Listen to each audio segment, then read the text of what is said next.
मवियाचं जागा वाटप विदर्भ आणि मुंबईवर अडलं. सूत्रांची झी 24 तासला माहिती. 240 जागांवर सकारात्मक चर्चा झाल्याची माहिती. मात्र घटक पक्षांमुळे डोकेदुखी वाढण्याची शक्यता. मनोज जरांगेंचं ठरलं अपक्ष किंवा पाडापाडी, तिसरी आघाडी नाहीच. माजी खासदार इम्तियाज जलील यांच्या अडचणींमध्ये वाढ. छत्रपती संभाजीनगर नावाच्या पाटीला काळं फासल्या प्रकरणात पुण्यामध्ये गुन्हा दाखल.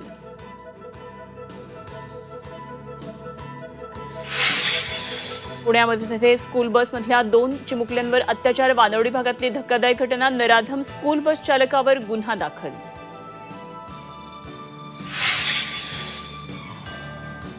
महिलांवरील अत्याचार रोखण्यासाठी बारामतीमध्ये एक कॉल प्रॉब्लेम सॉल्व्ह मोहीम. मुलीच्या सुरक्षेसाठी शक्ती तक्रार पीठ. अजित पवारांची माहिती.